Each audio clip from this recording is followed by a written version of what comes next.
दोस्तों, नमस्कार। तो आपका दिन अच्छी तरह बीत गया होगा। अब तो बीत चुका है यार। और रात अच्छी तरह नींद आए। मैं भारत के संदर्भ में और पाकिस्तान और बांग्लादेश के संदर्भ में बात कर, मैं यूनाइटेड स्टेट ऑफ अमेरिका के संदर्भ में बात नहीं कर रहा, जहाँ अभी रात हो चुकी होगी। मुझे लगता है 10.5 घंटे अभी हुई नहीं होगी रात। 10.5 घंटे का फ़र्क है। तो आज हमारी जो चर्चा का विषय है वो हमारे प्यारे नबी। मेरा तो नबी नहीं हो सकता ये आदमी, क्योंकि ऐसे व्यक्ति को तो मैं नबी नहीं मान सकता जो लुटेरा हो, औरतों को लूटता हो, बाजारों में बेचता हो। ये तो मेरा नबी नहीं है। जिसका भी नबी है मोहम्मद, जो कि इस्लाम का नबी है, उसके बारे में चर्चा करेंगे। हमारे इमरान मियाँ कहते हैं कि वो मोहम्मद ने पूरी दुनिया के कबीलों को इकट्ठा करके, वो अभी जेल से जाने से पहले कहा था, कबीलों को इकट्ठा किया और पूरी दुनिया में जंग फतेह की। तो हमारे इमरान मियाँ ने ये नहीं बताया, इमरान जो तुम्हारे पाकिस्तानी चाचा हैं तुम लोगों के, अब तो चाचा ही हो गए हो, ये नहीं बताया कि ये मोहम्मद ने जो काफ़िले इकट्ठे किए थे, जो काफ़िले इकट्ठे किए, सारे काफ़िले कैसे इकट्ठे किए उसने। पहले वो मुसलमान बनाता गया, लोगों को लूट का लालच देता गया। जब लोगों की लूट का लालच दोगे तो ऐसे सिरफिरे तो इस दुनिया में बहुत है। कोई दुनिया में लुच्चे लफंगों की कोई कमी है? आ जाएंगे। आप लूट का लालच दो, औरतों का लालच दो, और बड़ी बड़ी तुमने तो गिफ्ट का लालच दिया कि इंश्योरेंस पॉलिसी कर दी कि 72 हुरे मिलेंगी। मैं कह रहा हूँ 73 हुरे मिल जाए तुमको। तुम यहाँ फसाद पैदा क्यों करते हो? तो जो उहद की लड़ाई हुई थी उससे पहले आपको मैंने बताया था जंग बदर हुई थी। जंग बदर इसलिए हुई थी कि मोहम्मद साहब अबू सुफियान के काफिले लूटते थे, क्योंकि मक्का छोड़ने के बाद ये सो कॉल्ड प्यारे रसूल मोहम्मद सल्लल्लाहु अलैहि वसल्लम साहब, बेचारी खदीजा बिन खालिद जो इनकी पहली पत्नी थी, जो ईसाई थी, जो पहली मुसलमान बनी, उसका तो धंधा इन्होंने चौपट कर ही दिया था। क्योंकि तो ख्वाबों की दुनिया में रहते थे कि मैं महराज की यात्रा पर गया, वो घोड़े से थोड़ा छोटा था और टट्टू से थोड़ा बड़ा, गधे से थोड़ा बड़ा था। भाई ऐसा जानवर इमरान खान साहब और जितने प्रोफेसर है, पाकिस्तानी प्रोफेसर, खासकर मुस्लिम प्रोफेसर हो, आपने पढ़ा है ऐसा जानवर जिसने प्राणी विज्ञान में मास्टर डिग्री ली हो या पीएचडी की हो? क्या ऐसा जानवर हुआ है क्या? एविडेंस या एवोल्यूशन थ्योरी में ऐसा जानवर है कोई आज तक उसका स्केलेटन मिला? तो मोहम्मद साहब इस तरह की हरकतें करते थे। जब देखा लोगों ने तो झूठ बोलता है, तो इस्लाम छोड़ने वालों की संख्या बढ़ती जा रही थी, मोहम्मद को मदीना जाना पड़ा। वैसे तो अभी भी मोहम्मद को छोड़ने वालों की संख्या, इस्लाम को छोड़ने वालों की संख्या बढ़ती जा रही है। इमरान खान जैसे मूर्ख लोग नहीं छोड़ेंगे कि उनकी तो नर्सिंग, उनको तो एक तरह से लोगों को फूड पॉइजन की बीमारी होती है। खाना खाने से फूड पॉइजन होता है, इनको ब्रेन पॉइजन हो गया है। कि जब इस तरह की आइडियोलॉजी पढ़ेंगे जिसमें पूरा नफरत ही नफरत भरी हो और जिसमें झूठ भरा हो, तो इमरान खान को ब्रेन पॉइजन हो गया। ये फूड पॉइजन पेट को असर करता है, और ब्रेन पॉइजन जो है ये बैक्टीरियल बीमारी है। ये ब्रेन पॉइजन बैक्टीरियल बीमारी है, क्योंकि वायरस की बीमारी तो 5-7 दिन में ख़त्म हो जाती है। अगर वायरस फैटल ना हो तो आदमी की जान बचती है, लेकिन ये ऐसा बैक्टीरिया है प्लस इसमें वायरस भी है, जो बड़ा फैटल और ख़तरनाक वायरस है, जो ये ईमान का वायरस है। इससे नुकसान क्या होता है, इससे मानने वाला भी पागल दुखी, और जो नहीं मानता उसके लिए तो ये वायरस, जिनके दिमाग में ये वायरस घुस गया, उसके लिए तो ये कालदूत हैं, यमदूत का काम करते हैं, जो ईमान वाले लोग हैं। तो अब चलते चलते उसी में चलते हैं, उहद की लड़ाई पर चलते हैं। तो जंग बदर के बाद उहद की लड़ाई हुई। उहद की लड़ाई इसलिए हुई कि फिर इन्होंने काफिले लूटने की कोशिश की, क्योंकि जंग बदर में मुसलमानों का नुकसान कम हुआ था और गैर मुस्लिमों का मुसलमान यहूदी जो है अबू सुफियान तो अपना काफिला लेकर निकल गए थे मक्का से। तो मक्का जब हरकारा गया था जंग बदर में कि भाई वहाँ मोहम्मद लूटने के लिए वहाँ खड़ा है, उसके सारे लुटेरे वहाँ साथ में हैं, तो फिर वो लोग आए थे मक्का के लोग, और उसमें मक्का के लोगों की निश्चित तौर पर हार हुई थी और उनको वापस जाना पड़ा था। और वो लड़ाई भी इसलिए हुई थी कि मोहम्मद, मक्का वाले बोल रहे थे कि मोहम्मद साहब हमें पानी पिला दो, हम लड़ना नहीं चाहते आपसे, क्योंकि काफिले निकल गए थे। अबू सुफियान चालाक आदमी था, वो बच के निकल गया। तब मक्का वालों ने कहा, फिर दोबारा जब काफिले लूटने की कोशिश हुई तो 1 साल बाद फिर उहद की लड़ाई हुई। आपको जैसे मैंने बताया 13 मार्च 624 को, 13 मार्च 624 को जंग बदर हुई थी, जो कि मोहम्मद काफिले लूट रहे थे। उसके बाद 23 मार्च 625 गर्मी के दिनों में मोहम्मद साहब काफिले लूटते थे, क्योंकि गर्मी के दिनों में क्या करते थे, पानी पर कब्जा कर लेते थे। जब पानी पर कब्जा हो जाता था तो लोगों की घेराबंदी करते थे और पानी पीने को देते नहीं थे, तो मजबूरी में उनको युद्ध करना पड़ता था। और उनकी भेड़ ऊँट भी ये प्यास से तड़पने लगते थे। ये इस तरह का घेराव करते थे जैसे हमारे यहाँ आपने देखा है डाकू, सुल्ताना तो बहुत अच्छा डाकू था, वो तो अंग्रेजों के खिलाफ था। जैसे ठग होते थे, ठग, जिनको कर्नल सलीमन ने जबलपुर में ठगों का नष्ट किया, वो गर्दन घोट देते थे और देवी का नाम ले लेके लोगों को मारते रहते थे जबलपुर के आसपास, सेंट्रल इंडिया में। तो इसी तरह ये भी एक ठगों का ग्रुप था जो मोहम्मद साहब के साथ रहता था। अब मजे की बात है, उस समय कोई कर्नल सलीमन जैसा कोई व्यक्ति तो, कोई विराट पर्सनैलिटी हुई नहीं, इसलिए मोहम्मद साहब पूरी जिंदगी सर्वाइव कर गए। तब इनको यहूदी औरत ने धोखे से जहर देकर मार दिया था, ये हमने बता चुके हैं। तो उहद की लड़ाई उहद पहाड़ के उत्तर की घाटी के पास रेगिस्तान में मदीना के मुसलमानों और मक्का के कुरैश के बीच लड़ी गई थी। मक्का के कुरैश कौन थे? वही अबू सुफियान और उसके साथी। अबू सुफियान उस इलाके का सबसे बड़ा जमींदार था, सबसे बड़ा बिजनेसमैन था। तो मोहम्मद ने सोचा इसी का काफिला लूटा जाए। और ये देखिए इंतहा, देखिए बेगैरती की इंतहा देखिए कि वो अबू सुफियान इनका चचेरा भाई था, इनका खानदानी भाई था, लेकिन मोहम्मद ने किसी का भी कोई लिहाज नहीं किया। मोहम्मद ने तो अपने माता पिता का भी लिहाज नहीं किया। जब उनसे पूछा गया कि आपके माता पिता कहाँ हैं, वो तो मुसलमान नहीं थे, उनको तो जन्नत नहीं मिलेगी, स्वर्ग नहीं मिलेगा। मोहम्मद ने बड़ी बेबाकी से कह दिया वो भी नरक में होंगे, जैसे पूरे नरक का ठेका मोहम्मद साहब ने ले रखा था। मोहम्मद साहब को तो अम्ब का भी, मैंगो का भी पता नहीं था। पूरी जिंदगी धरती को चादर की तरह चपटी समझते रहे और सूरज को पृथ्वी के चारों तरफ घूमता हुआ समझते रहे। तो ऐसे व्यक्ति के बारे में हम क्या कहें?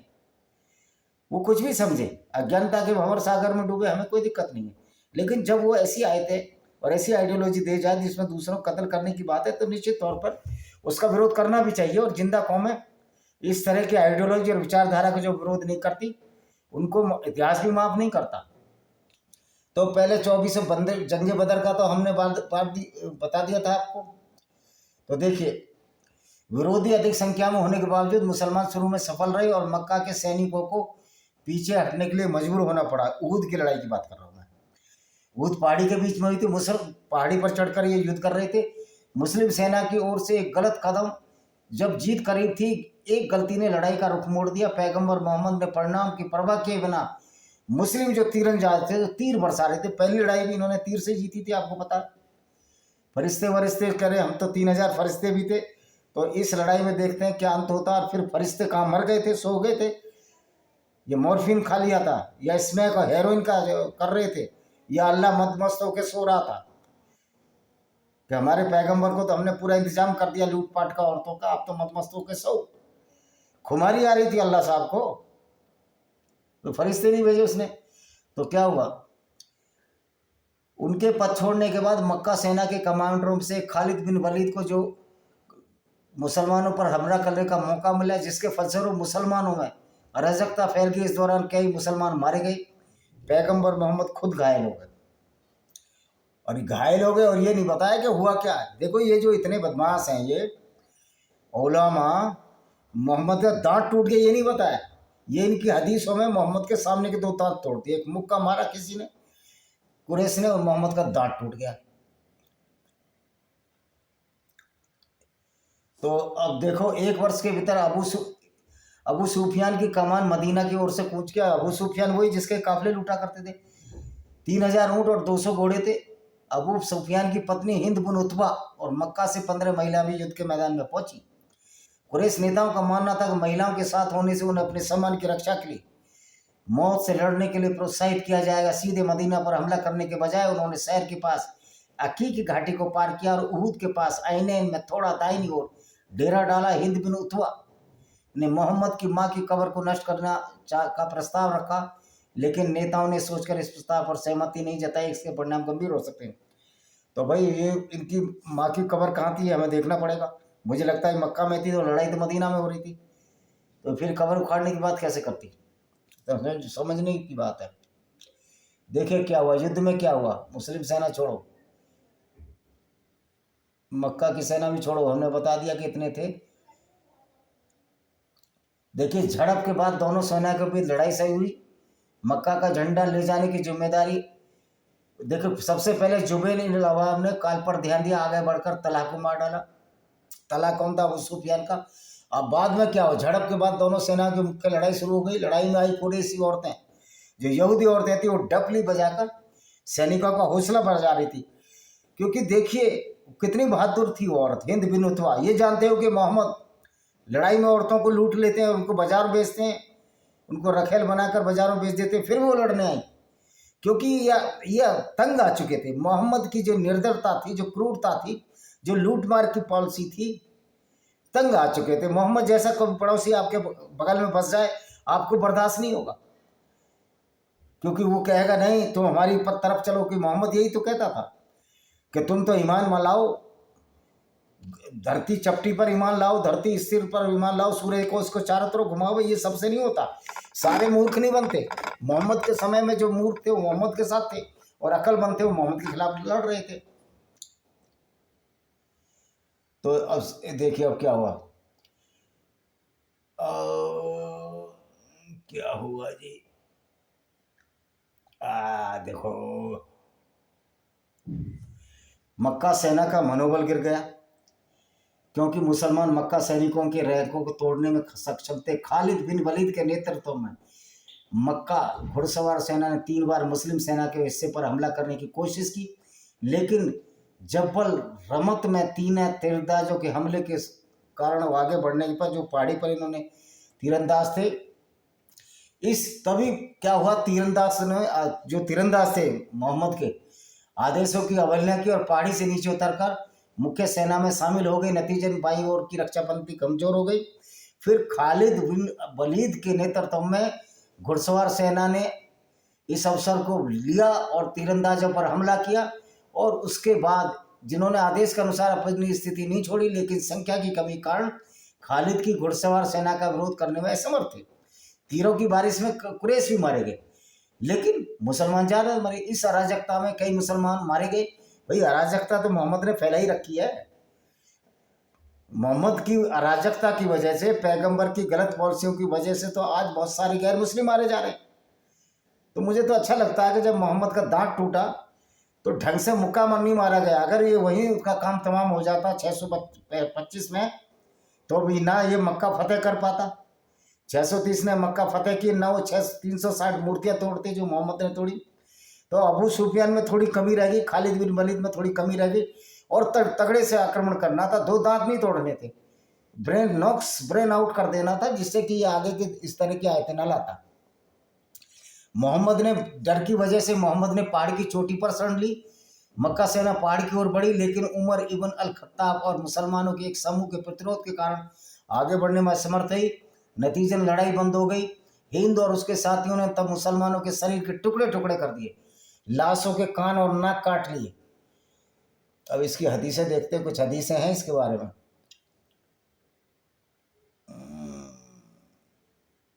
कुल मिलाकर ये है कि देखो, कुरान में उहद के नाम के युद्ध का वर्णन नहीं है, कुरान में नहीं है, बल्कि सूरा आले इमरान की आयतें इस युद्ध के विषय में उतरी थी। ये कौन सी आयत है? देखो, सूरा 3 आले इमरान आयत 121 क्या कहती है? नबी, उस समय को याद करो जब तुम सवेरे अपने घरों से निकलकर ईमान लाने वालों को युद्ध के लिए मोर्चे पर नियुक्त कर रहे थे। अल्लाह सुनता है और जानता है, लेकिन अल्लाह सुनता है और जानता है, लेकिन पृथ्वी के बारे में मैंगो भी नहीं जानता अल्लाह। वो कहता चादर की तरह पृथ्वी के बारे में अल्लाह को आम का भी पता नहीं। हम कहते हैं ना, मैंगो भी नहीं जानता। तो अल्लाह कुछ भी नहीं जानता। ये तुमने झूठ जो कुरान में लिखा, क्यों यार 180 करोड़ लोगों को, मुसलमानों को बेवकूफ़ बनाए जा रहे हो। और मेरे मुस्लिम भाइयों, आप भी इस किताब को पढ़ पढ़ कर क्यों बेवकूफ़ बन रहे हो। इसी किताब में लिखा है कि धरती स्थिर है, सूर्य उसके चारों तरफ घूमता है। भाई एमएससी करते हैं ना पाकिस्तान में बच्चे, जूलॉजी में, फिजिक्स में, तो फिजिक्स वाले भी ऐसी पढ़ाई पढ़ रहे हो आप लोग। मैं तो कहता हूँ अगर ऐसी पढ़ाई पढ़ रहे हो जो कुरान की पढ़ाई है, इसको मान रहे हो, तो विदेशों में पाकिस्तानियों की नौकरी बंद करो, मुसलमानों की नौकरी बंद कर दो भाई। ये तो साइंस की पढ़ाई करने के बाद भी कुरान की उन बातों को मान रहे हैं जो विज्ञान सम्मत ही नहीं है, झूठी बात है। तो फिर आप नौकरी क्यों देते हो अमेरिका वालों। ये भारत में भी जो मुस्लिम इसी कुरान को मान रहे हैं, जो इंजीनियर की नौकरी कर रहे हैं, डॉक्टरों की नौकरी कर रहे हैं, सरकार को इस विषय पर गंभीरता से सोचना चाहिए कि ये लोग तो कुरान की गलत बातों को मान रहे हैं, फिर ये अच्छे डॉक्टर कैसे हो सकते हैं। एम्ब्रोलॉजी कुरान में बिल्कुल गलत बताइए, तो एम्ब्रोलॉजी का डॉक्टर कैसे बढ़िया हो सकता है। जियोलॉजी गलत, जूलॉजी गलत कुरान में, फिर भाई इनको नौकरी नहीं मिलनी चाहिए। तो मैं तो ये कहता हूँ उनसे एक शपथ पत्र लेना चाहिए कि अगर कुरान की आयतों को, कुरान की असलियत को मानते हो, नहीं मानते हो तभी आपको नौकरी नहीं दी जाएगी। नहीं क्या पता तुम्हारा ईमान जाग जाए और फिर तुम कहने लगो धरती तो चपटी है। वहाँ क्लास में कोई प्रोफेसर बेचारा वो पढ़ाने लगेगा कुरान का मानने वाला कि धरती तो चपटी है, धरती तो स्थिर है, और बेचारे हमारे मुस्लिम बच्चे बड़े कंफ्यूज हो रहे हैं। मदरसे में पढ़ने जाते हैं तो वहाँ का वो जो कारी है, जो इमाम है, जो भी है, उसका मुफ्ती है, जो भी मदरसे को चलाता है, वो कहता है कि भाई धरती तो बेटा स्थिर है, धरती तो बेटा चादर की तरह फैली हुई है, और अल्लाह ने पहाड़ ऊपर से गाड़ दिए हैं जिससे धरती हिले ना। लेकिन जब क्लास टीचर उससे पूछता, जो साइंस का टीचर, भाई धरती कैसी है, तो मौलवी की बात कहता धरती तो चादर की तरह। धरती तो घूमती ही नहीं है, सूरज उसके चारों तरफ घूमता है, और पहाड़ तो ऊपर से गाड़े अल्लाह मियाँ ने, जिससे धरती ना जाए। तो बेचारे के हमारे मुस्लिम बच्चे के, छोटे से बच्चे के, मासूम के बच्चे के कितने चटाक चटाक चाटे पड़ेंगे। कुछ होश है मौलवियों, कुछ शर्म है तुमको। अब किस तरह की पढ़ाई कर रहे हो, किस तरह लोगों को बेवकूफ़ बना रहे हो। तो उनकी जो संबंधित लड़ाई से हदीस है, सफ़ीउर रहमान मुबारकपुरी का उल्लेख है। इस घटना का उल्लेख सुन्नी हदीस संग्रह अल बुखारी में भी किया गया है। सही अल बुखारी क्या कहती है, 4 वॉल्यूम 12वां अध्याय 276 में क्या है, पैगंबर ने अब्दुल्ला बिन जुबैर को उन पैदल सैनिकों के कमांडर के रूप में नियुक्त किया जो उहद के दिन लड़ाई के 50 वर्ष के थे। उसने उन्हें निर्देश दिया, अपने स्थान पर डटे रहो जब तक कि मैं तुम्हें बुलवा न दूं, तब तक यदि तुम हमें चिड़ियों को पकड़ते हुए देखो तब भी उसे मत छोड़ना। अब बताओ, चिड़िया भी पकड़ते थे मोहम्मद साहब, क्या जाल भी साथ लाते थे। यानी कि लड़ाई हो रही है, वो चिड़ियों की वो दे रहे हैं, अबाबिल की, कि अबाबिल ने मक्का को बचाया था, जबकि वहाँ मुसलमान हो, वहाँ नमाज ही नहीं पढ़ते थे। मोहम्मद से इस साल पैदा हुए, उस समय अबाबिल ने मक्का को बचाया। लेकिन जब वो काबा बन गया, मुसलमानों का हो गया, तो वहाँ पर अटैक हो गया अब्दुल ताहिर जन्नाती का, और काले पत्थर को चुरा के ले गया। तब भी फरिश्ते सो गए। तो ये फरिश्ते सोने में बड़ा विश्वास रखते हैं। जब जब मोहम्मद हारते हैं, फरिश्ते सो जाते हैं। जब मोहम्मद लड़ाई में जीतते हैं तो ये फरिश्ते तुरंत आ जाते हैं। यानी कि फरिश्ते देखो कितने मतलबी हैं, कितने स्वार्थी हैं। देखा कि मोहम्मद जीत रहे हैं जंग बदर में, तो तुरंत 3000 फरिश्ते आ गए। लेकिन जब मोहम्मद हारने लगे, सारे फरिश्ते भाग गए। कोई कोई कोई कोई नींद की गोली खा के सो गया, कोई चिट्टा क्या बोलते हैं इसको, स्मैक पीकर सो गया, कोई मार्जोना पीकर सो गया। क्या ऐसा हुआ था, नशा हो गया इनको, हुर्रों की खुशबुएं आने लगी और गहरी नींद में सो गए फरिश्ते। और यहाँ मोहम्मद के बेचारे के 2 दांत टूट गए। फरिश्ते बचाने नहीं आए ना, अल्लाह ने कोई फरिश्ता भेजा, अल्लाह को भी नींद आ गई। मुझे लगा अल्लाह ने जब दुनिया बनाई होगी सो रहा होगा, नींद में गाफिल होगा, तभी तो उसको चादर जैसी दुनिया दिखाई दी। बनाई तो गोल थी, पर चादर जैसी क्यों बता रहा है। तो अल्लाह भी नशे में ही रहते हैं। अल्लाह में नशे के सौदागर है, खुद भी नशा करते हैं, लोगों को भी नशा दिया, और जिस नशे को हम इस्लाम के नाम से जानते हैं। तो ये सही बुखारी है।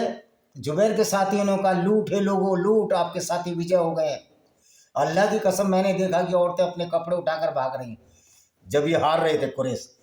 लेकिन बाद में क्या हुआ, बाद में ये हुआ कि मोहम्मद साहब के 2 दांत टूट गए। वो हदीसों में नहीं बताएंगे ये मौलाना इतने चालाक है, लेकिन हमने पढ़ लिया। हो मोहम्मद साहब ने एक व्यक्ति से मांगा कवच, उनको लगा कि इस बार मुकाबला तगड़ा है, तो एक बेचारे साथी से कहा, क्या तुम पैगंबर के लिए कवच नहीं दे सकते? तो मोहम्मद ने डबल कवच पहन लिया अपने ऊपर, और वो बेचारा लड़ाई में मारा गया। वो मुसलमान जो था मोहम्मद का साथी, ये मोहम्मद ने अपने स्वार्थ की वजह से उसको मरवा दिया। तो ऊद की लड़ाई तो स्वार्थ की लड़ाई थी। इनको सोचा कि 12-15 जो औरतें डपली बजा रही हैं, इन्हीं को लूट के ले जाएंगे। तो मोहम्मद के अंदर तो कहते हैं ना, मोहम्मद के अंदर तो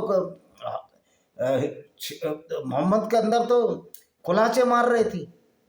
मोहम्मद का दिल उछल रहा था कि ये भी हमको मिल जाएगी हिंद बुद्ध तुवा, जो अबू सुफियान की पत्नी है, फिर तो हमारे वारे न्यारे हो जाएंगे, ऊँट ऊँट सब लूट लेंगे। लेकिन मोहम्मद को क्या पता था कि फरिश्ते यहीं धोखा देंगे। जहाँ जहाँ फरिश्तों की जरूरत हुई, वहाँ वहाँ हमारे मुस्लिम भाइयों को फरिश्तों ने धोखा दिया। लानत है ऐसे फरिश्तों पर, लानत है ऐसे अल्लाह पर जो हमारे मुसलमानों की बुरे वक्त में मदद नहीं करता। 93,000 सैनिकों की पतलून गीली हो गई, पैंट उतारवा ली गई भारत की सेना ने, लेकिन अल्लाह ने कोई फरिश्ता नहीं भेजा। लानत है जो नियाजी, जो मोहम्मद का चाचा, इसका इमरान जो पाकिस्तान का प्राइम मिनिस्टर का चाचा लगता है, उसकी बेइज्जती कर दी, नियाजी की पतलून उतार दी, नियाजी के रिवाल्वर छीन ली लेफ्टिनेंट जगजीत सिंह अरोड़ा साहब ने। लेकिन अल्लाह और फरिश्ते नहीं आए। लानत है ऐसे अल्लाह पर। अल्लाह कभी मुसलमानों की मदद नहीं करता। अल्लाह मूर्ख बनाने के लिए जरूर मुसलमानों को मूर्ख बनाता है। कब वो धरती चपटी है, पहाड़ों पर से गाड़ दिए हैं, जबकि धरती चीख चीख के कह रही है, तो पहाड़ तो ऊपर से गाड़े नहीं, ये तो मेरी प्लेटें टकराती है तो पहाड़ों बढ़ जाते हैं, वो धरती की मानेंगे हम। और विज्ञानी भी धरती की बात मानता है, विज्ञानी भी बोलता है जो धरती बोलती है। तो भाइयों, मोहम्मद साहब जो लाशों के बीच में घुस गए, अबू सुफियान ने कई बार पुकारा, वो सब हदीस इसमें दी नहीं है, और अगर मैं निकालूंगा तो मेरा वीडियो तो 6 घंटे का हो जाएगा। तो मोहम्मद ने कहा नहीं, कोई जवाब मत दो अबू सुफियान का। तो ये भी लड़ाई थी, ये लालच के लिए लड़ाई थी। माले गनीमत मोहम्मद को 20% हिस्सा मिलना ही मिलना तय था। पहले तो और भी ज़्यादा लेते थे, लेकिन जब लोग कहने लगे लड़ाई हम लड़ते हैं, हिस्सा आप खा जाते हो, तब इन्होंने एक आयत और उतारी थी खुंदक में। मोहम्मद निजी दुश्मनी करते थे कि जो लोग थोड़ा हिस्सा ज़्यादा मिल जाता तो खुश हो जाते हैं सदके में। भाई तुम सदका क्या कर रहे थे? लूट के सदका कर रहे हो तुम। तो पाकिस्तानी भाइयों मेरे, आप भी समझ लो आप किस तरह के विचित्र आइडियोलॉजी में फंसे हुए हो। इसी के साथ हम इस वीडियो को विराम देते हैं। इसके साथ के एक किताब है हमारी, उसको जरूर पढ़ें, जिसका नाम है ब्लैक डॉट्स ऑफ टेररिज्म। उसमें इस्लामी आतंकवाद के कितने समूह हैं और किन कुरान की आयतों को पढ़ पढ़ कर वो गैर मुस्लिमों को, भारत में हिंदुओं को, कश्मीर में हिंदुओं को, पूरी दुनिया में कहीं यहूदी और कहीं ईसाइयों को टारगेट पर लिए हुए हैं। तो लोग इस पर, हमास पर और इजराइल पर जा रहे हैं। लोगों को इस पर जाना चाहिए, हमास इतनी बदमाशियां क्यों कर रहा है, और जहाँ भी गैर मुस्लिम बसते हैं उनके खिलाफ क्यों इस तरह की बदमाशियां होती हैं। तो इसमें सबसे बड़ा दोष कुरान का है, जिस किताब को ये पवित्र मानते हैं, कुरान करीम, कुरान शरीफ। ये कुरान शरीफ है जो लोगों को कत्ल करने की बात होती है। क्या इस्लाम में इसी को शराफत कहते हैं? ये हमारे मुस्लिम भाइयों को भी समझना पड़ेगा। इसी के साथ हम इस वीडियो को विराम देते हैं। वंदे मातरम, जय हिंद, शुभ रात्रि, सब्बा खैर।